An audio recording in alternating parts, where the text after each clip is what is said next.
김종철의 비즈니스 언프렌들리 네. 비언프 비언프 네.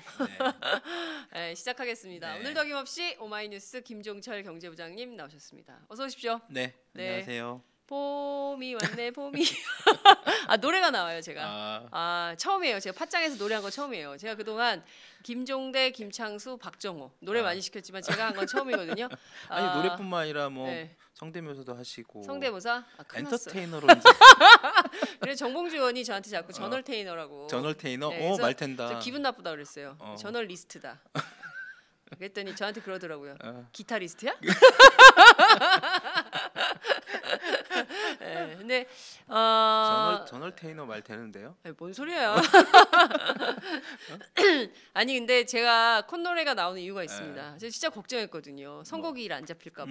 내일 10시. 예, 헌법재판소 선거기일 안 잡. 어제 엄청 불안한 거예요. 네. 그런데 저만 불안했던 게 아니더라고요. 제가 어제 너무 불안해가지고 막 취재를 시작한 거예요. 기자들은 불안하면 취재를 시작합니다. 그렇지. 어떻게 생각하세요? 맞아. 어떻게 생각하세요? 막 이러는데 다 비슷하더라고요.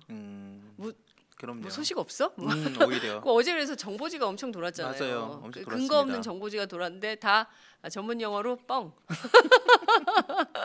그걸 의도적으로 이렇게 여론을 만들기 흘리는 위해서 것 같아요. 계속 그런 게 있습니다. 여론을 계속 만드는데 결국에는 그런 거에 기자들이 속지 말자. 맞아요. 정보지에 속지 말자. 가짜 뉴스에 속지 말자. 이런 생각이 좀 들었습니다. 선거기일이 잡혔기 때문에 이제 결론이 나게 돼 있다. 네. 그리고 반갑게도 오늘 아침을 끝으로 꽃샘추위가 물러난다고 합니다. 그러니까요. 오늘 봄이 와요. 점심부터 따뜻해진대요. 그래서 내일도 따뜻하고 토요일은 더 따뜻하고 금요일도 집회 있고 토요일도 집회 있고 오늘도 집회 있고 오늘은 저희가 좀 쉬고 금토에 집중하기로 했습니다. 맞습니다. 그래야죠. 그래서 저희가 내일은 아침 8시에 가서 8시 30분부터 헌법재판소 마당에 텐트를 안 치고 그 보자기를 깔고 덮고 저희가 이제 생방송을 합니다. 아침 8시 30분부터 시작을 해서 촛불 집회가 마무리되는 밤 9시. 네. 기각되면 어떡하지? 여러분들 어떤 마음으로 보고 계십니까? 지금 저희가 오마이TV 335 카카오톡 서비스 열어놓고 여러분 기다리는데요. 페이스톡으로 좀 전화 좀 주세요. 그 보이스톡이 쉽다고 생각하시는데 부끄러워 마시고 여러분의 멋진 용안을 좀 보여주시면 좋을 것 같아요. 후보 토론에서 페이스톡 그거 연결됐죠. 그분 너무 미인이셨잖아요. 그때 지방에서 카페 하신다는 그러니까요. 분. 그 자영업자 너무 감사했어요. 그러니까요. 제가 그날 이 연결이 누르지를 못 너무 많이 와가지고 계속 올라가더라고요. 제가 진짜 처음 봤어요. 그래서 이게 신기계인데 이 신문명이 감당을 못할 정도로 이게 왔기 때문에 제가 정말 그 문화적 충격이었습니다. 김종철 부장님은 뭐 그렇게 인기가 많지 않으니까 천천히 안 보내셔도 됩니다. 하나씩 주시면 제가 바로바로 연결해서 우리 김종철 부장님하고 면대면 토크할 수 있는 기회를 궁금한 드리도록 거 있으면 하겠습니다. 언제든지 물어보십시오. 궁금하신 거 무엇이든지 물어보십시오. 김종철 부장님은 다 답변합니다. 아니 무엇이든지 마시고 몸무게? 여러분들께서 소중한 페이스톡 의견 주시면 저희가 바로바로 전달을 하도록 하겠습니다. 유튜브, 아프리카 TV 그리고 카카오 TV, 페이스북 했죠? 다 열어놓고 여러분들 의견 받고 있습니다. 많은 의견 주시면 감사하겠습니다. 본격적으로 얘기를 좀 해보도록 하겠습니다. 저희가 지금 웃고 있을 수가 없어요. 웃고 있지만 눈물이 난다. 왜냐하면 오밤중에 사드가 왔어요. 아니 그것도 되게 웃긴 게 아무도 모르게 갖다 놓고 일단 갖다 놓은 거다.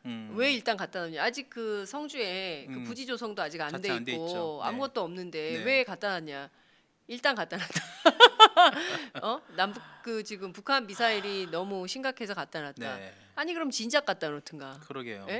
뭐 이제 갑자기 그 탄핵 심판이 임박하니까 딱 갖다 놓고 너무 속보이는 것 같아요. 그러니까요. 그래서 국민들이 그런 말을 합니다. 포장 뜯지 말고 반품해라. 일주일 안에. 그럼 된다. 홈쇼핑 그러잖아요. 포장 뜯으면 안 돼요.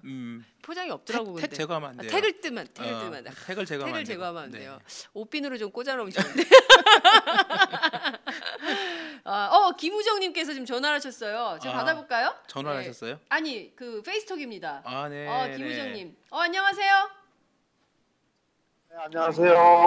네, 안녕하십니까. 예. 지금 네, 저희한테 여기는 말씀이 잘 안 들어오고 있어요. 소리가. 여기는 저 샌프란 소리가 안 들어와서. 여기는 저 샌프란시스코고요. 샌프란시스코.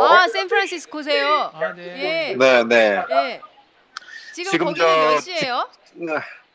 여기 지금 5시 15분이에요. 오후 5시 15분? 오후 5시 15분. 그러시군요. 네. 샌프란시스코 진짜 살기 좋죠. 하여튼 이렇게 통화가 돼서 반갑고요. 네네. 저는 오늘 좀 특별히 그 장윤선 우리 국장님을 좀 칭찬해드리고 싶어서 전화했어요. 그래요? 네.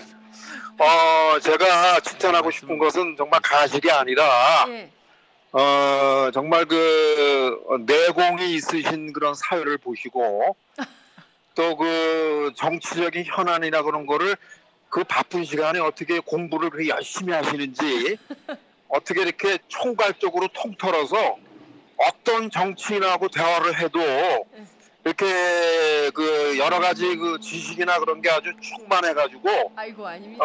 보는 사람이 너무 좋습니다. 그리고 또 한 가지는 그 유머가 아주 상당히 깊이 있게 있으셔가지고 모두를 그 참 그 순수하게 아주 참하게 웃게 하는 그러한 그 내공이 있어서 너무너무 감사합니다. 아닙니다. 우리 그 김종철 부장님께 한 말씀 해주세요. 지금 제가 어떤 스토리로 연결이 돼갖고 말씀을 나누는지를 모르고 지금 금방 켜갖고 카카오톡이 됐기 때문에 나중에 다시 연락드리고 지금 여기 샌프란시스코에서 집으로 가는 중에 전철 지하철 안에서 지금 통화하고 있는 거예요. 지하철 샌프란시스코 지하철이요? 샌프란시스코 지하철 아닙니다 여기가. 세상에, 이야 대단합니다. 샌프란시스코 지하철에서 지금. 와. 그렇습니다. 하여튼 너무너무 감사하고 그냥 지금 오늘 일을 간절히 그냥 기도하는 마음으로 보냅니다. 기도하는 마음으로. 네네네, 알겠습니다. 선생님 너무 감사드리고요. 저희가 내일 아침에 8시 반부터 헌법재판소를 지키겠습니다. 또 연결해 주세요. 감사합니다. 감사합니다. 고맙습니다. 샌프란시스코 지하철에서 뒤쪽에 보니까 이야 정말 대단하십니다. 아니 저는 이 기술이 너무 놀랍고 신기하네요. 여러분 이게 인터넷 TV이기 때문에 가능한 일이에요. 저희가 그렇습니다. 편성이 광고가 많지 않아가지고 광고가 없어요. 그러니까 고무줄 편성이야. 그래서 막 편성을 해요. 그래서 이런 인터넷 방송이기 때문에 가능한 겁니다. 인터넷 텔레비전이기 때문에 샌프란시스코 지하철 타시고 어디론가 이동하신다는 제가 그 소리는 못 들었어요. 하지만 샌프란시스코 지하철과 서울 상암동 오마이TV 스튜디오가 연결이 돼서 그렇습니다. 지금 실시간으로 만나고 있는 이게 가상현실이 아니라 리얼타임. 여러분 지금 이 순간 어떠세요? 그렇죠. 김종철 부장님 경제적으로 진짜 이게 그런 게 있잖아요. 지금 그 최근 한 1, 2년 사이에 그 되게 그 경제 쪽에서 되게 아주 그 핫한 용어가 있습니다. 그게 커넥티드라는. 그러니까 연결된 그런 거잖아요.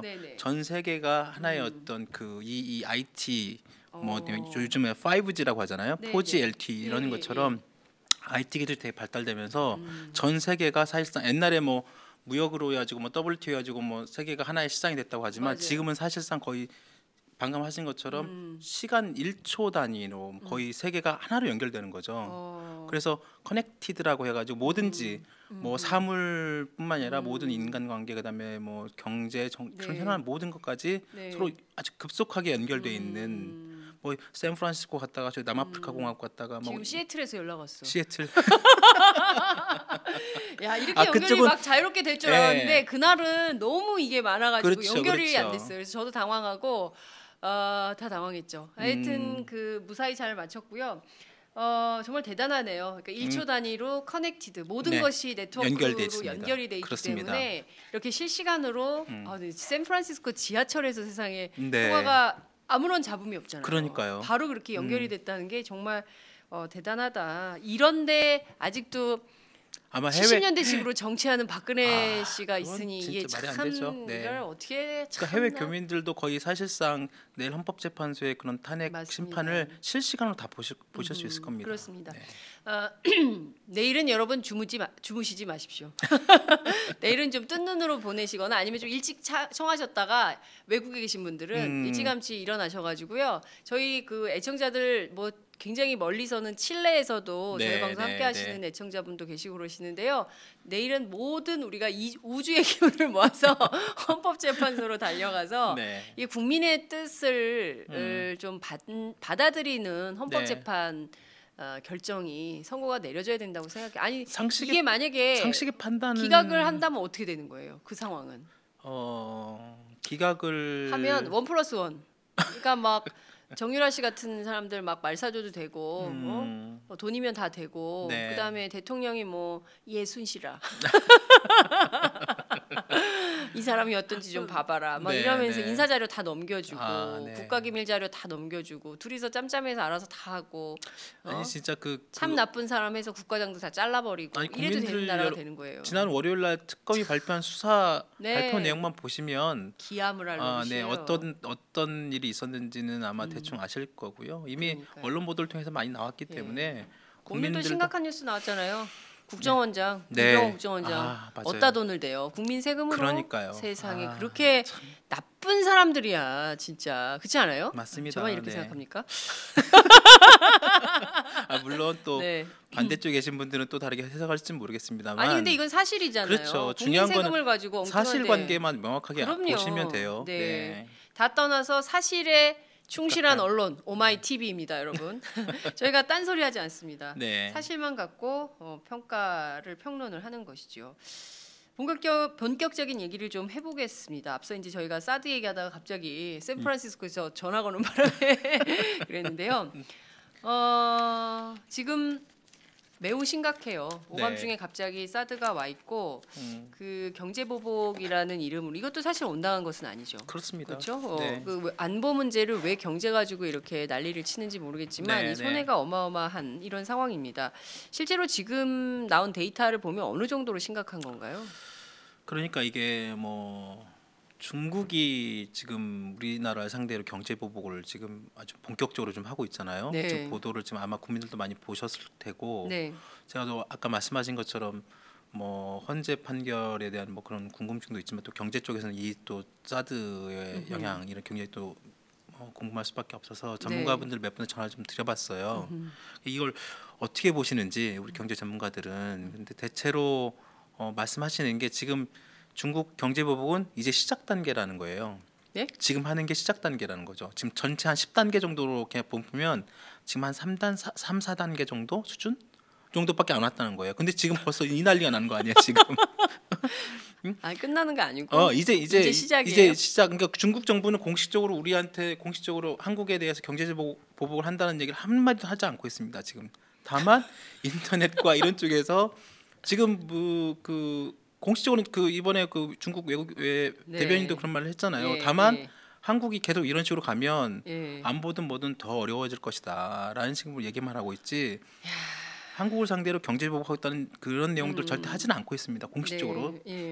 근데 그 우리 장현성 국장도 아시겠지만 저희가 작년 7월에 사드 배치 발표를 정부가 급작스럽게 할 때도 이미 예상이 됐던 거잖아요. 그래요, 한중 관계 이거 뭐니 중국이 뻔히 이거 반대하는 거 다 알고 있었고 국방부나 정부에서도 더 이미 그 민감한 사안을 알고 있었고 중국이 반발할 걸 뻔히 알고 있었고 그때 저희들도 중국의 경제 보복 얘기 그런 얘기 했었잖아요. 했었어요. 다 했었고 근데 유일호 경제부총리가 중간재 때문에 못합니다. 황교안 총리도 그랬어요. 저는 이 오판을 어떻게 할 거냐는 정말 거예요. 맞습니다. 황교안, 유일호 두 총리와 경제부총리의 오판 이거 그 자기들의 오판 때문에 지금 당장 롯데는 망할 것 같은데. 그러니까 지금 롯데 지금 굉장히 심각한 상황 아니에요? 지금 오늘 아침 뉴스까지 이렇게 보면 지금 롯데가 그 중국에 투자한 돈이 한 10조 원대요. 엄청나죠. 엄청나네. 솔직히 우리나라 일반 그런 소비재 사실상 백화점, 마트 이런 거잖아요. 야, 롯데가 정부보다 부자구나. 네. 그러니까 지금 그 롯데만 10조. 그래요. 야. 삼성, 현대차가 거기 반도체 공장이랑 자동차 공장 진급하면 수십조 원이 될 수 있어요. 지금 우리나라 투자한 돈이. 근데 특히 롯데는 지금 이번에 그 성주 사드 부지 때문에 직격탄을 맞고 있잖아요. 그러니까요. 걔네가 지금 롯데가 백화점이 5개. 롯데 중국에? 네. 롯데 백화점. 그다음에 롯데 마트 있잖아요. 마트하고 숲하고 합한 게 한 120개가 넘게 들어가 있어요. 네, 매장이. 근데 이번에 지금 영업 정지 당한 게 한 절반 가까이 돼요. 한 50개 이상. 어제 봤더니 60 몇 곳이라고 그러니까요. 하더라고요. 절반이 넘었어요. 그러면 거의 한 120개 중에 60개 이상이 지금 영업 정지 당해가지고 문을 닫고 있고. 네. 그러면 그 매출이 손해가 얼마나 하겠어요? 지금 수백억씩 지금 매출 손해가 나고 있거든요. 감당이 되겠습니까 이게 기업이? 그러니까 이게 지금 그래서 오죽했으면 롯데가 지금 내부 회의하고 그래도 자기들 방법이 없으니 그 얘기가 막 나오는데 그건 어떻게 되는 거예요? 신동빈 회장이 구속을 막기 위해서 성주 사드포대 뭐 거래했다라는 그런 얘기도 있어요. 썰이 있죠. 그래서 원래 그 국방부가 계속 그 성주에 있는 롯데 골프장을 정해놓고 그게 이제 롯데에서 이사회 통과를 해야 돼요. 왜냐하면 계약을 다시 또 국방부랑 새로운 부지를 갖다 계약해야 되는데 이쪽 경기도 쪽에다가. 그런데 이사회 통과, 이사회가 계속 지연됐어요. 이사회가 계속 미뤄지고.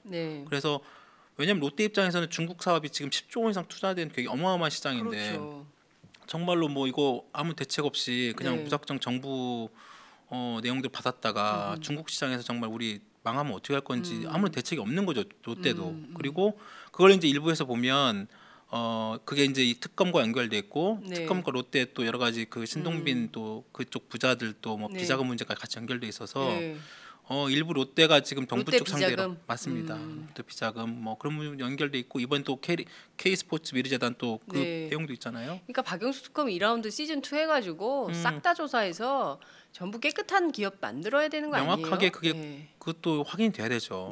결국은 롯데도 계속 그 이사회를 가지고 일부에서는 미뤄지니까 이제 정부나 이쪽 사이드에서도 아니 이거 가지고 계속 그 사드랑 지네 이거랑 그 특검 수사 이런 거랑 뭐 혹시 검찰 수사 비자금 수사랑 뭐 딜하는 거 아니냐라는 식으로 솔직히 이렇게 그런 말이 나오긴 했죠. 롯데에서는 당연히 이제 부인을 했고 결국은 그래서 이제 미루다가 이사회 통과가 되면서 사실상 체결이 됐죠. 그러니까 롯데가 그 결국은 정부의 압박에 못 이겨서 성주 골프장을 내놨다라는 얘기가 많이 있었어요. 그러니까요. 뭐 결국 하여튼 뭐 그렇게 됐고 계약은 계약이 됐으니 그런데 이제 상식적으로 중국 롯데에 있는 매장의 상대로 중국이 이 정도까지 지금 이게 지금 초기 단계라고 하는데 이 정도까지 좀 강하게 나올 줄은 아직 예상을 못했던 거죠. 진짜 지금 저는 이런 생각이 좀 듭니다. 그러니까 그 개별 기업이 롯데뿐만 아니라 중국과 거래하는 수많은 중소기업들 또 보따리 장사들 자영업자들 굉장히 많을 거 아니에요. 맞습니다. 중국과 거래하는. 그러니까 그야말로 우리가 무역 의존도가 그 25%, 총량으로 하면 30% 정도 중국하고의 관계가 돼 있다고 하는데 그러면 이런 문제가 발생하기 전에 정부 사이드에서 가서 야 중국 우리 그렇게 하지 말고 좀 사이좋게 지내자. 뭐 사드에 대해서도 니네가 그렇게 나온다면 우리가 미국하고 좀 다시 한번 해볼게 이게 꼭 필요한 건지 이런 협상력, 외교력 이런 것들 해서 정부가 그러라고 우리가 세금 주고 공무원들 다 뽑아놓은 거 아니겠어요? 맞습니다. 뭐 하는 건지 모르겠어요. 중국 못해요? 그러니까 뭘 못해 지금 시작도 안 했다는데 이런 상황인데 지금 저 되게 무섭더라고요. 시작도 안 한 이유가 그 근거가 뭐냐면 이제 중국의 우리나라 때문에 문화체육관광부에서 이제 그런 게 있잖아요. 중국도 그 관광을 담당하는 중국의 그 뭐 여유국이라 중국 여유국 걔네 여유 여유 그 한자로 여행 그렇죠. 여유국 그래 여유가 있어야 여행도 가. 맞아요. 그쪽에서 그 중국 여행 이런 여러 가지를 관리하고 뭐 이렇게 뭐 그런 정책을 내놓고 하나 봐요. 관광 이런 거 문화. 근데 거기에서 지금 15일부터 한국 그 관광 상품 판매 금지를 시켰어요. 물론 이것도 공식적인 문서가 아니라 구두로 이렇게 다. 아주 지금 아마 뉴스 보신 분들 알겠지만 중국에 있는 모든 여행 사이트에 한국 제품 다 내려갔습니다. 그리고 15일부터 이제 그 관광 상품 판매를 금지했기 때문에 아직 15일 아니잖아요. 지금 이제 지금 그렇죠, 9일이잖아요. 9일이죠. 예. 그러니까 다음 주단 말이에요. 그럼 지금 한국에 있는 중국 사람들 일부는 이미 한 달 전에 한국 관광을 예약했던 사람들이 어쩔 수 없이 온 거고 그나마 일부 막 취소하고 있는데 15일부터는 전면 금지가 돼요. 그러면 그때부터 판매를 못 하고 그러면 일주일 후에 한 그 여파가 한 20일 그때는 아마 서울 시내 중국인들을 찾아보기 어려울 것이다 거의. 야, 그러니까 명동이 텅 비겠네. 그래서 명동의 화장품, 식당, 그래서 이런 말도 나와요. 노점상 이런 거 다. 오히려 네. 일부에서는 심지어 어떤 그 댓글을 보니까 네. 이번 기회에 네. 그 관광 내지는 그 업소에서 그런 캐치프레이즈를 걸래요. 네. 어떤 캐치프레이즈를 걸어야 되냐 그랬더니 중국 사람 없는 한국으로 오세요. 아니 그건 좀 너무 심하다. 그런 식으로 그러니까 네. 워낙에 그 일본이나 이쪽에 중국 관광객들이 너무 많으니까 네. 일부에서는 중국 관광객들 없으면 좋겠다 그런 거를 역으로 네. 차라리 네. 중국 관광객 없는 한국으로 오세요라는 식으로. 저는 그런 건 안 된다고 그러니까 생각해요. 그게 어떤 그러니까 오죽했으면 심지어 특정 국가의 국민들을 갖다가 약간 그러니까 표면한 그런 거잖아요. 그러니까 오죽했으면 이런 걸로. 그거는 진짜 전쟁 나죠. 그런 식으로 그러니까. 남의 나라 사람들 그렇게 그럼요. 불편하게 하면 안 되는 거라고 생각하고. 중국에선 또 한국 사람들 그럴 거 아니에요. 혐한 감정. 왜 한국 물건 쓰냐. 막 쌓아놓고 부시고 막 이런 지금, 퍼포먼스도 하고 그럴 거 아니에요. 그러니까요. 그러니까 그런 것들이 참 그 안타깝죠. 어떻게 결국은 지금 아까 시작도 안 했다는 것이 네. 지금 중국 내에 있는 국내 기업들 특히 대기업 중심으로 좀 이루어지고 있지만 아까 말씀하신 것처럼 중소기업들 진출이 엄청 많습니다. 네네. 그 기업들도 직간접적으로 지금 타격을 받고 있고 그 사장들은 지금 안절부절 못하고 있어요. 지금 이 사람들 어떻게 해야 되나 그러고 있고. 이게 중요한 것은 개별 기업으로서의 롯데 문제가 아니라 그럼요. 네. 무역 의존도가 너무 높기 때문에 중국과 한국과의 관계에서 우리가 그 사실 뭐 이러니 저러니 해도 중국 사람들 많이 와서 한국 내수가 그나마 유지됐다는 그렇죠. 거 아니에요? 그렇죠. 네, 그런데 이제 물론 이제 우리가 내수 경기 활성화에 대한 정책의 근본적인 변화, 사실 박근혜 정부에서 내수 경기 활성화를 위해서 한 게 없어요. 빚내서 집 사라 말고 무슨 정책이 있었습니까? 최경환 그렇죠. 경제부총리. 네네네. 그 사람도 조사해봐야 돼. 이상한 게 많잖아요. 네, 근데 맞아요. 저하여튼 이렇게 그 침체돼 있는 한국 경기에 그나마 활력이 있었던 중국 관광객마저 오지 않는다면 그렇죠. 더 심각한 상황이 될 텐데 그 아직도 시작도 안 한 단계라고 하니까 그렇죠. 앞으로 더 무서운 게 온다는 거 아니에요? 더 센 것이 온다는 그렇죠. 거 아니에요? 그 소비 국내 지금 이 소비 시장 그다음 특히 면세점 이런 여러 가지 산업적 측면만 보면 네. 지금 그쪽에 아마 수조 원 이상의 어떤 그런 매출 하락 그런 우려도 굉장히 크죠. 그렇군요. 네. 자, 매우 심각한 상황입니다. 근데 이 상황을 좀 어떻게 돌파할 거냐 이제 이렇게 좀 봐야 될 것 같은데요. 네. 그 중국이 하고 있는 실질적인 경제 보복의 내용을 좀 살펴봐야 될 것 같아요. 두 가지 방향이 있다면서요? 그러니까 처음은 아까 말씀드린 것처럼 일단 중국 내에 있는 우리나라 기업들에게 타격을 주는 것이고 또 하나는 관광객을 안 보내는 거죠. 딱 두 가지죠. 그러니까 네. 중국 내에서 중국 내에 들어와 있는 한국 기업들, 네. 한국 투자 기업들, 한국 소비재, 그다음에 여러 가지 그런 기업들의 실질적인 어떤 영업 정지 내지는 뭐 여러 가지 각종 과태료, 네. 벌금 이런 걸 통해서 영업에 엄청난 타격을 주는 것이고 네. 그게 실제 좀 롯데로 시작돼서 삼성, 현대차 막 그렇게 좀 계속 번지고 있고 항공업계까지 번지고 있고요. 네. 그다음에 이제 또한 측면으로는 관광객 매년 수십만 명 내지는 그 거의 뭐 지금 제주도 포함해가지고 엄청난 지금 관광객들이 많긴 너무 많더라. 그럼요. 그리고 그걸 딱 끊으면 네. 그 경제 여파도 엄청나죠. 특히 또 중국 자본이 국내에 들어와 있는 자본들 있죠. 투자. 네. 걔네들 돈 빼가면 중국 자본 유출되면 국내 또 금융시장도 또 흔들릴 수 있고. 제주도에 상당히 많은 땅을 또 부산에 많은 땅을 그렇죠. 중국 부자들이 자본들. 샀다. 네, 그렇습니다. 이런 얘기가 있어요. 네. 그래서 제주도의 땅값을 중국 사람들이 올려놨다. 지금 그렇죠. 그래서 17일부터 다음 주에 네. 그 제주도에서 매년 이제 그 전기차 엑스포라고 네. 그 중국 제주도가 원래 전기차 좀 특화된 그런 하고 있잖아요. 매년 그 전기차 국제 엑스포 이렇게 큰 어떤 박람회를 해요. 중국이 전기차 시장 1위잖아요. 네, 그리고 전기차 맞아요. 굉장히 많이 거기는 전기차 좀 했으면 좋겠어요. 활성화되고. 스모그 때문에 살 수가 없어요. 그럼요. 예. 중국 특히 베이징 이런 데는 앞이 그렇죠. 안 보인다 그러더라고요. 맞아요. 예. 이번에 그 국제 박람회 하는데 네. 중국 업체 다 불참한다는 거예요. 그 제주도 쪽에. 그러니까 원래 참여한 뭐 200개가 채 안 되는 하여튼 뭐 여러 가지 수많은 안 가버리는구나 그냥. 아예 그냥 다 취소해 버리는 거죠. 야 됐어 안 가버려 이런 거네요. 그게 그러니까 야. 아주 상징적으로 제주도뿐만 아니라 모든 앞으로 있을 여러 가지 그 각종 관광뿐만이 아니라 여러 가지 그런 뭐 박람회나 산업 전 분야로 그렇죠. 확대가 될 가능성이 크죠. 야 심각하네. 그러면 근데 이제 중국이 이제 결심을 해서 네. 이 나라 좀 경제적으로 어떻게 손을 좀 봐야겠다라고 결심을 하면 구체적으로 수치로 우리나라에 어느 정도나 손해가 올까요?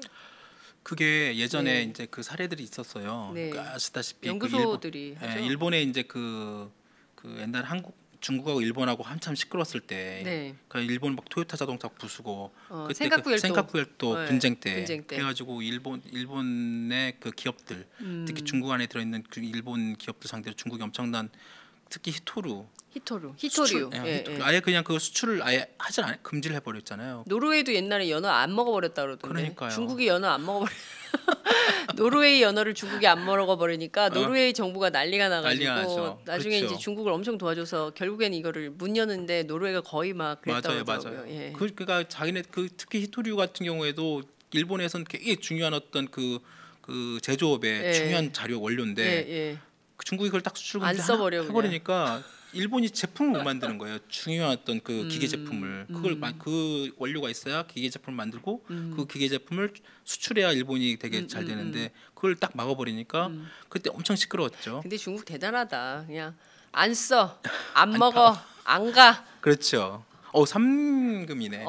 그게 참 중국 사람들이. 네. 그래서 그 일본 사례를 가지고 우리나라 IBK 경제연구소라고 이제 그쪽에서 한번 분석을 한번 했어요. 그래요. 그러니까 일본 사례를 빗대서 만약에 일본의 그 경제 제재했던 거를 한국에 그대로 한번 적용을 해봤을 경우에 우리한테 얼마만큼의 어떤 경제적 손실이 있을까.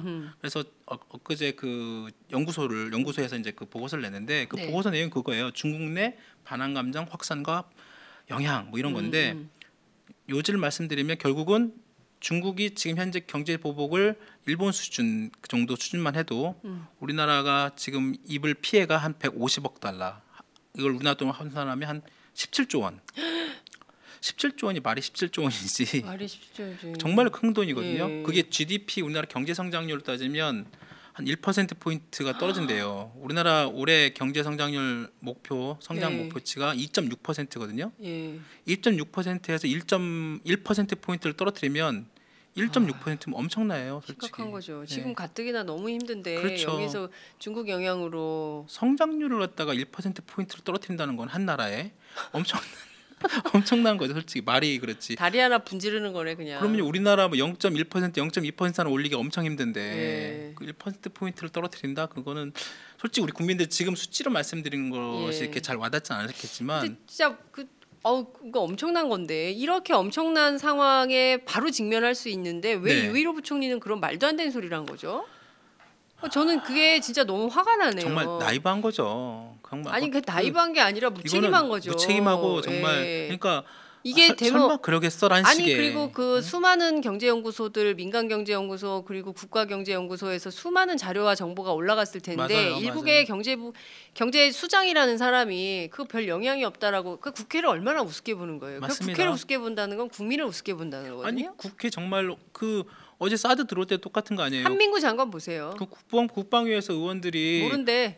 그런데 그 사이에 지금 날라오고 있었던 거 아니에요? 그러니까요. 그 자리에 어떻게 그렇게 거짓말을 합니까? 자기가 뻔히 알고 있으면서.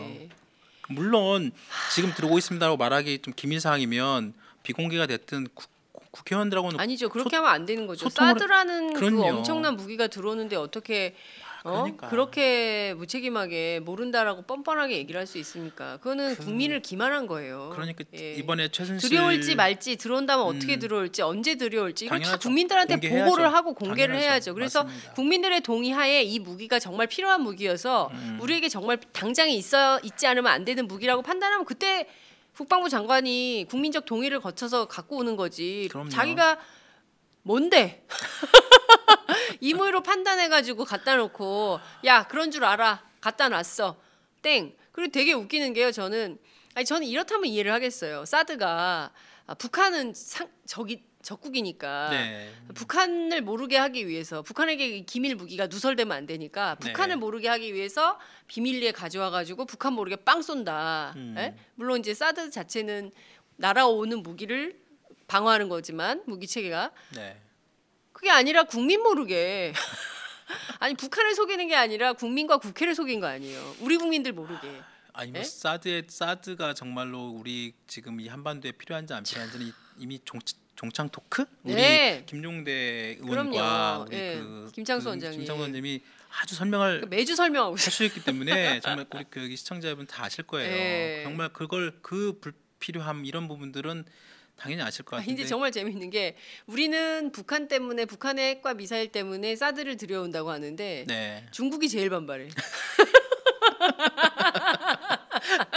이거 어떻게 보세요? 그러니 그게 왜 북한 아무 말도 안 해? 아니 무기 자체가 지금 상식적으로 판단했을 때 이게 뭐 저도 이번에 좀 공부하면서 그리고 정창 토크 들었을 때 보면 무기 자체가 40에서 120km 상공에서 떨어뜨린다는 거 아니에요. 그게 수도권 방어와 전혀 관계가 없다는 거잖아요. 근데 국민의 절반이 수도권에 살아. 그러니까 그게 그리고 무기는 성주에 갖다 놔. 성주에 갖다 놓고 그리고 중국이 반발하는 것도 그 미사일 자체가 아니잖아요. 레이더잖아요. 그쵸. 그 레이더가 엑스밴드 지금 엑스밴드 레이더가 지금 사실상 이 사정권이 2,000km라면서요. 그러니까 중국이 다 들어오잖아요. 다 들어오는 거죠. 그러면 얘네들의 자신들의 어떤 영토의 모든 이런 것들 미국이 다 보겠다는 그렇죠. 거잖아요. 주권 침해라고 보는 그렇죠. 거죠. 중국은. 그러니까 충분히 반발할 수 있죠. 나 너무 웃기는 게 북한이 너무 가만히 있는다. 아니 뭐라도 말을 해야 되잖아요. 근데 북한은 조용해. 중국이 난리쳐. 중국이 막 우리 막 한국 물건 갖다 놓고 부수고 막 웨이보에 막 아니 성적인 또 왜 들고 나가냐고. 그래서 한미가 같이 쌍으로다가 중국을 말이야 네. 괴롭힌다고 해가지고 가짜 뉴스 막 퍼뜨리고 오해하게 만들고 지금 이게 정리가 필요해요. 정말 그러니까 정리 정돈을 해야 될 것 같아요. 그러니까 뭐가 진실이고 뭐가 사실이고 어떤 것이 문제가 있는지 명백하고 명쾌하고 소상하게 이게 쫙 정리를 해가지고 1번 뭐 2번 뭐 이렇게 해줘야지. 뭐 상황이 웃기잖아요. 웃기죠. 사드 갖다 놨는데 중국은 난리치고 북한은 조용히 하고. 북한 그러니까 오히려 이번에 뭐 미국이 북한에서 그 ICBM이라고 해가지고 솔직히 그 바다에서 막 미사일도 쏘고 그러잖아요. 사드 전혀 무관하게 전혀 무관하다는 거 아니에요. 그 군사 전문가들 스스로가 다 인정하는 부분들인데 맞아요. 정말 그러니 북한은 오늘 배치에 우리는 상관이 없어. 내일 아니거든. 우리 일 아니거든. 중국하고 얘기해. 그러니까요. 이러는 거 아닙니까? 이게 뭡니까 이게? 이거는 결국은 그러니까 그런 또 음모설이 나오는 겁니다. 그러니까 이번에 최순실 사태와 또 연결돼서 그 록히드 마틴이란 이 군수 군산 복합체 그다음에 그 결정된 과정 아직도 지금 아직 베일에 쌓여 있잖아요. 여러 가지 또 각종 음모만 나오고 있고. 감옥에서 전화한 거 아니야? 언니 그거 있잖아 사드 그거 빨리 해 언니. 그러니까 그래서 정말 좀 답답해요. 그리고 진짜 참 이게 정말 이 사드가 우리 국민 내지는 정말 안보 얘기를 하고 있는데 정말 우리나라 국민 안보인지 아니면 순수한 주한 미군용 순수한 미군을 위한 미군의 어떤 그런 군산 복합체를 위한 어떤 여러 가지 그런 게 우리나라가 동원되는 게 아닌가라는 생각밖에 안 드는 거죠. 그러니까 지금 옛날에는 미소 강대국 체제에서 우리가 상당히 군비 경쟁을 가속했었잖아요. 80년대, 70년대, 90년대 이렇게. 이제는 미중 강대국 사이에서 우리가 또 사드를 통해서 갑자기 군비 경쟁을 가속화해서 동북아 정세를 매우 불안하게 만들 맞습니다. 이런 상황에 놓일 수 있어서 그게 굉장히 심각한 우려될 만한 상황이고요. 아무튼 지금 상황은 참 우프다. 왜냐하면 중국은 난리치고 북한은 가만히 있고. 북한은 그냥 자기 스케줄대로 계속 하는 것 같아요. 이게 보면 되게 웃겨. 우리는 북한 때문에 사드 들여온다고 하고 북한은 됐고 미국 북미 간의 관계. 왜냐하면 경제 제재가 됐든 뭐가 됐든 미국하고 관계 개선을 하지 않으면 북한 문제는 안 풀리니까 한국 됐고 잠깐 미국 이러고 중국은 북한 잠깐 있어봐. 미국하고 한국. 그리고 중국도 웃겨요. 사드 갖다 놓으면 미국에 대고 뭐라 그래야지. 왜 우리만 갖고 그래요? 미국에 대해서는 경제보복도 안 하고 왜 한국에 대해서만 난리치냐고요. 그러니까 웃기는 거죠. 그러니까 중국은 또 우리만 가지고 난리치고 트럼프는 또 우리한테 이러고. 하여튼 지금 좀 이렇게 정리가 필요한 이런 상황인데 우리 정부에서는 이거 중국이 자꾸 이렇게 경제 보복하는 거 WTO로 얼마든지 제소 가능하다. 우리가 이길 수 있다. 이런 말을 합니다. 사실입니까?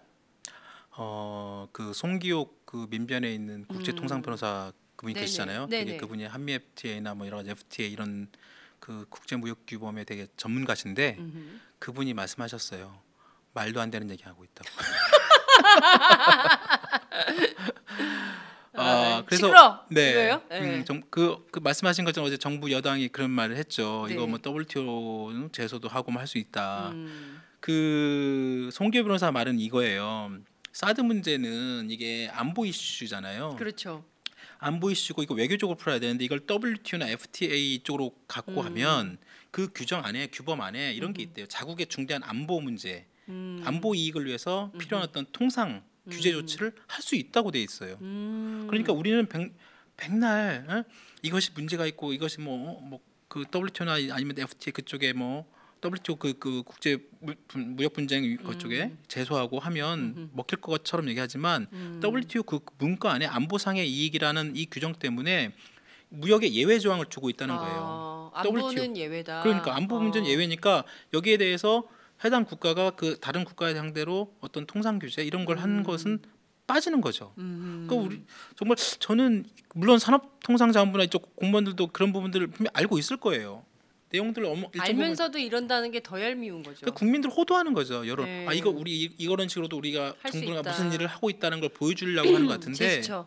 그러니까 그게 말이 안 되는 거. 그리고 또 지금 아까 앞서 제가 말씀드린 것처럼 또 다른 전문가들도 그런 얘기를 하는 거예요. WTO로 가려면 명확한 증거가 있어야 되잖아요. 그렇죠. 중국 정부가 정확하게 어떻게 무역 보복 내지는 경제 보복 조치를 했다는 명확한 증거나 이런 것들이 있어야 되는데 아까 말씀드린 것처럼 중국은 공식적으로 아무것도 하지 않아요. 구두로 그리고 눈빛으로. 지금 롯데마트가 영업 정지 당한 것도 소방법 위반이야. 그러니까 우리나라 그 지금 구청 우리 그 마트 있잖아요. 각 구청이나 소방서에 나가가지고 당장 백화점에 그 건물 이런 데 있잖아요. 그 계단에 뭐 짐 같은 거 쌓아놓잖아요. 그럼 안 되죠. 그거 안 되죠. 근데 어쩔 수 없이 막 짐들이 많으면 간단하게 쌓아놓을 수 있어요. 그러면 딱 가. 그래 이거 소방법 위반. 그럼 당장 뭐 한 달 영업 정지 이렇게 때릴 수 있어요. 그러니까 언제든지 규제 당국은 가서 할 수 있거든요. 그러니까 지금 롯데마트나 이쪽에 영업 정지 당한 것들도 전부 다 소방법 위반 내지는 가격을 갑자기 비싸게 팔아가지고 과태료. 그러니까 합법적으로 지금 영업 정지를 당한 거예요. 어떤 경제 보복이라는 것은 합법적인 아닌 그런 부당한 어떤 그런 보복 조치를 입증해야 되거든요. 그러니까 이런 부분도 지금 안 돼 있지. WTO에 있는 안보상의 이익에 예외 조항도 있지. 근데 이런 내용들을 정부 관료들이 모르고 있을까? 다 알겠죠. 그러니까요. 그러니까 이런 거네요. 가만히 있어봐. 소방법 위반된 업체가 어디 있는지 찾아볼까? 아이고 여기 들어왔대 저기 들어왔대 탈롯대네 이런 거잖아요. 그렇죠. 그러니까 지금 보기에는 중국 정부를 WTO에 제소를 하려고 해도 구체적인 물증이 없기 때문에 제소한들 우리가 패소할 가능성이 높다. 그러니까 우리 정부는 이런 내용을 알면서도 국민들한테 뭔가 우리가 하고 있다라는 퍼포먼스 차원에서 그랬을 뿐이다. 이게 바로 민변의 송기호 변호사를 통해서 바로 말도 안 되는 소리라는 얘기가 나오는 거다. 여러분 팟짱을 들으시고 보셔야 되는 이유가 바로 여기 있는 겁니다. 이런 말도 안 되는 WTO 제소한다 이런 얘기를 하지만 실제로는 아무런 실효성이 없는 조치라는 것이고요. 우리 정부가 뒤늦게 이런 어떤 세계 무역기구 이런 카드를 꺼내는 것 자체가 결국은 대책이 없다는 거를 스스로 그냥 스스로 자인한 것밖에 안 되고요. 그러니까 결국은 우리 그냥 아무것도 뭐 안 한다고 하면 또 그러니 뭐라도 좀 하고는 신용이라도 외교로 풀어야죠. 그럼요. 외교로 맞습니다. 풀어서 그 윤병세 장관을 비롯한 외교 당국자들이 풀어야 되겠죠. 황교안 총리가 풀어야 되겠죠.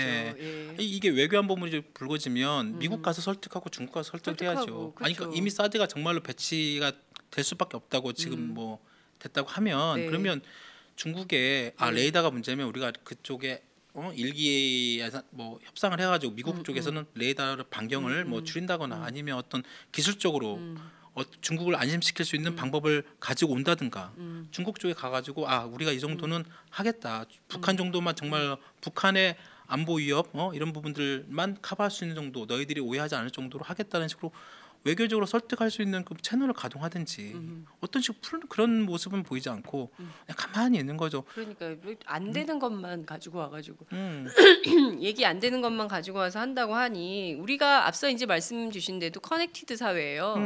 그래서 네트워크로 모든 게 연결이 돼 있기 때문에 전부 SNS로 실시간으로 이게 다 소통이 됩니다. 그렇죠. 지금 보셨죠? 예?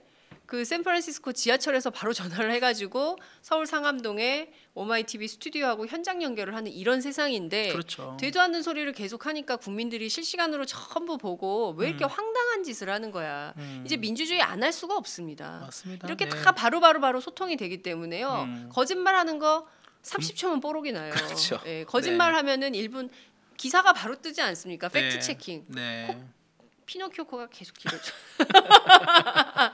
자, 여러분 거짓말은 안 된다라는 말씀을 당국자들에게 꼭 드리고 싶습니다. 그런데 말이죠. 어제 봤더니요. 네. 중국만 난리치는 게 아니라 미국은 또 왜 그래요? 그러니까 미국의 트럼프 정부 백악관 안에 그 무역위원회, 국가무역위원회, 네네.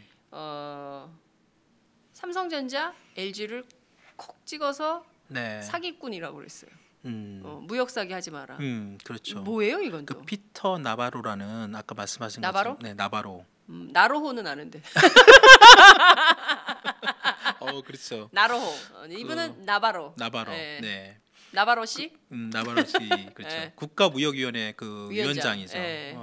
거기 이제 사실상 백악관에 있는 그리고 이제 또 미국의 상무장관 또 우리나라 때문에 산업통상부 장관 그 역할을 하는 또, 산자부 장관 같은 그런 분이 있고 여기는 이제 무역만 전담하는 무역위원회 위원장인데 네. 이 사람이 교수 출신이에요.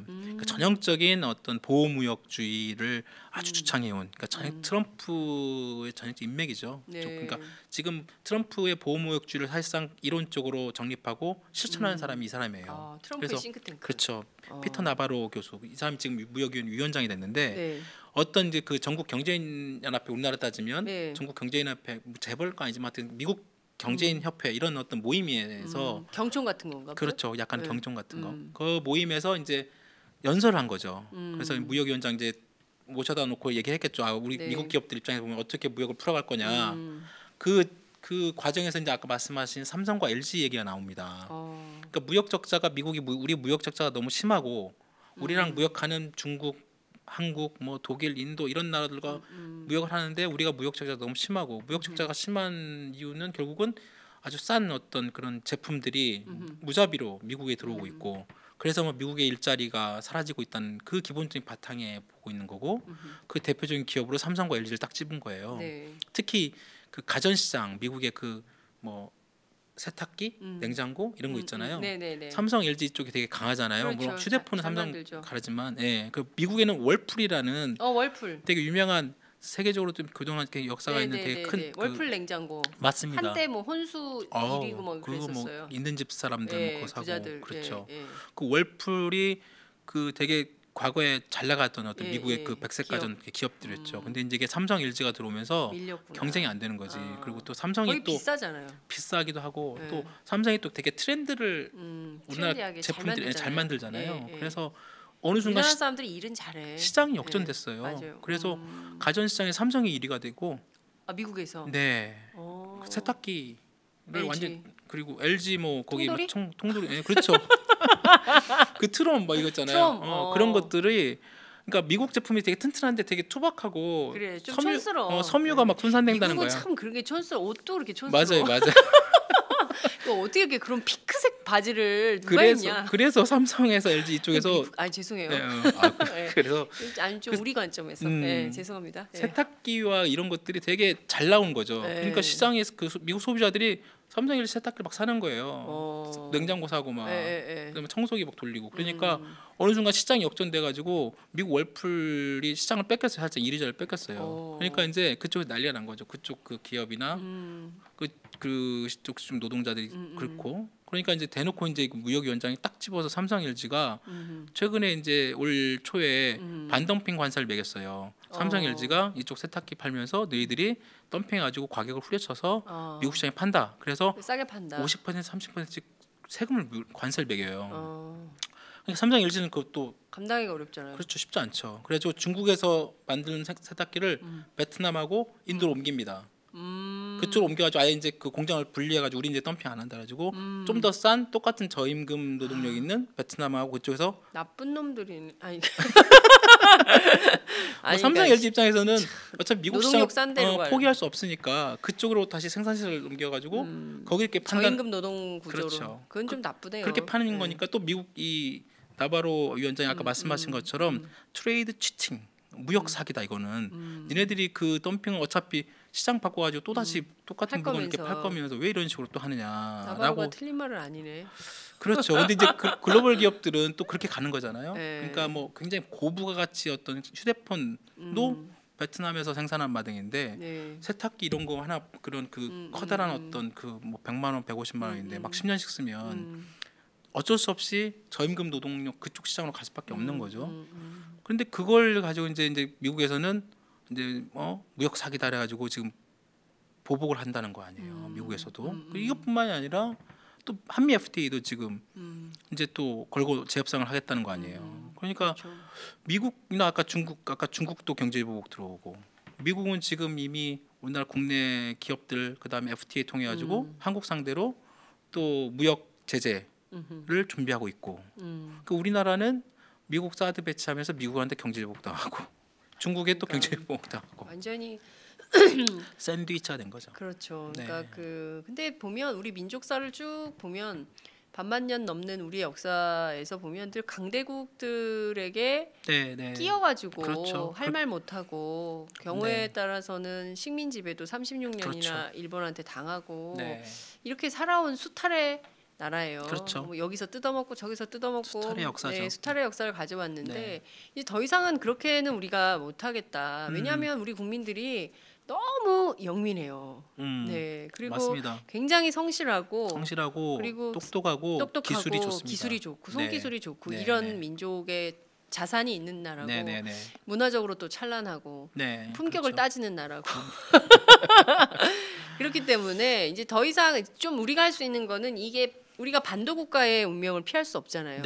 그러면 이 작은 땅덩어리에서 우리는 어떻게 지혜와 기지를 발휘해서 이 민족의 생존권을 이 국가의 국익을 지킬 건가 이런 관점으로 좀 판단을 해서 정치를 해줘야 되는데 그렇죠. 박근혜 대통령, 황교안 총리, 유일호 부총리, 한민구 장관 이런 사람들 전부 무슨 생각인지 모르겠어요. 저는 이 사람들이 얘기하는 국익이라는 게 도대체 뭔지 미국 무기 갖다 놓으면 그게 국익인 건지 되지도 않는 WTO 제소하면 된다고 국민을 속이면 그게 되는 건지 그러니까요. 뭐가 그분들이 얘기하는 국가 이익, 국민적 이익 그게 뭔지를 모르겠어요. 저는 국민이 좀 편안하게 행복하게 어제 보니까 자유한국당 의원들이 국회에다가 모여가지고 사드 배치 환영한다고 아니 전 세계 어느 나라 국회의원들이 남의 나라 무기 들어온다고 환영합니까? 그러니까요. 정말 부끄럽고 창피한 거 아니에요? 1940년 50년대도 아니고 우리가 무슨 식민사관에 있는 것도 아니고 내가 보기에는 1940년대도 아니고 이거는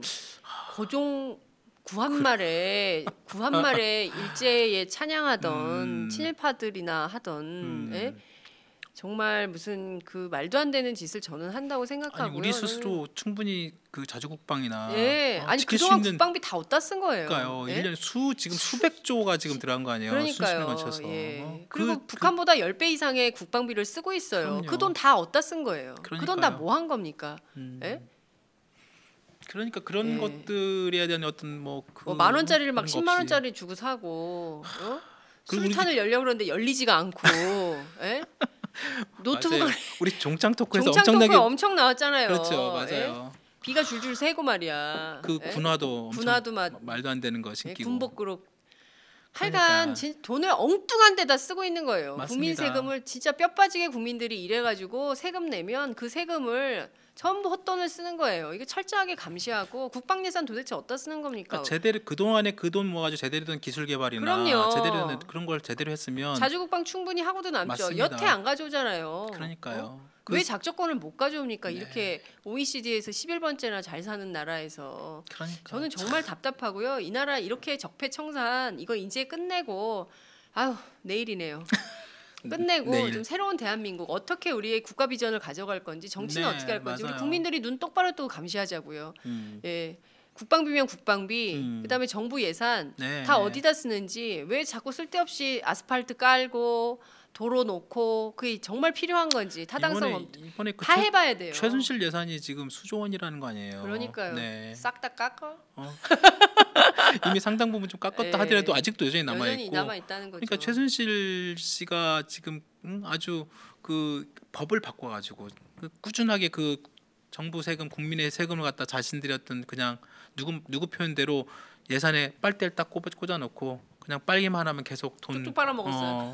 해먹을 수 있다. 자기 평생 동안 그렇게 한 번 예산 집행되면 잘 없어지지 않으니까 그런 식으로 지금 만들어가지고 했다는 건데 그런 국정농단 이런 것들 때문에 국민들이 진짜 피땀 흘리는 어떤 돈들이 이렇게 빠져나가는 거 아니에요? 그러니까요. 예. 말도 안 되는 거죠. 정말 그 더 이상은 용납할 수 없는 일들이 지금까지 벌어졌다고 생각하고요. 이제 또 우리 국민들이 또 마음이 착해요. 그래가지고 또 막 흔들리는데 지금은 굉장히 우리 국민들이 단호하게 불법과 범죄에 대해서는 단죄를 해야 되는 타임이다. 그렇습니다. 이런 생각이 좀 듭니다. 네. 그러니까 온정주의에 빠져서는 안 되고 그럼요, 네. 보다 분명하게 과거와 결별하고 새로운 미래로 나갈 수 있도록 그 출발이 돼야 된다고 생각합니다. 시간이 다 돼서 이제 카카오톡 페이스톡 보내달라고 그랬는데 전부 그냥 메시지가 보겠습니다. 박근혜 권한정지님, 권한정지님, 권한정지, 예. 황교안 대행, 유일호 부총리님, 장난감이라면 조립을 풀어보기라도 하지 머리를 해부해보고 싶어요. 이렇게 아니죠. 이렇게. 자 다시 한번 볼까요? 아니죠. 네, 자 한 번 더. 저 이모티콘. 네, 이모티콘을 귀엽네요. 아니죠. 이렇게 보내주셨습니다. 그다음에 비니지니오님께서 사드 알박기. 황교안의 욕은 제가 읽지 않겠습니다. 롯데 걱정 안 해도 됩니다. 롯데는 일본 기업입니다. 이런 의견 주셨습니다. 김승빈입니다. 드디어 내일 박근혜 탄핵되고 바로 순실이 옆으로 가는 날입니다. 오마이뉴스 짱 이렇게 의견 보내주셨습니다. 고맙습니다. 장윤선 국장님 짱도 있는데. 네, 감사합니다. 조한정님께서 이곳은 시애틀입니다. 내일 탄핵이 원하는 대로 이루어져서 장 국장님이 호탕한 웃음소리 듣고 정말 많이 웃고 싶습니다. 네, 진짜 내일 시원하게 웃고 싶어요. 내일 모두 웃을까요? 시원하게. 네. 분초를 정해놓고 웃을까? 김무진님 내일 탄핵 인용되기를 기대합니다. 이런 말씀 주셨습니다. 도행기님 유튜브 오프라인 상태입니다. 확인해 주세요. 오프라인 상태예요? 확인해 주십시오. 자 최병호님 국민 여러분 건강들 하신가요? 탄핵이 기각 또는 인용 어느 경우에도 대한민국은 망하지 않을 것입니다. 20%는 80%에게 자연스럽게 흡수되어서 하나된 대한민국은 문화대국 선진국으로 행진을 이런 의견 주셨습니다.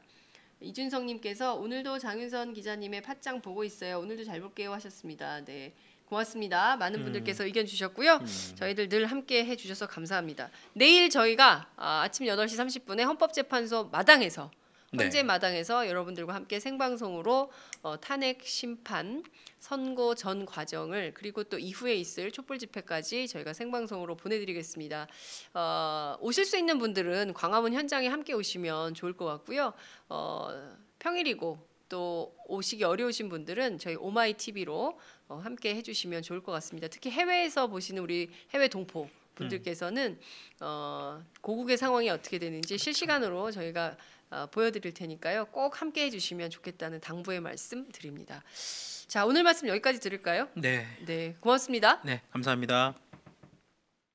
마지막 하나까지 제거하지 못하면 또다시 증식하는 헬리코박터. HP7으로 더 강하게. 헬리코박터 프로젝트 윌. 더 이상 방치하지 마십시오.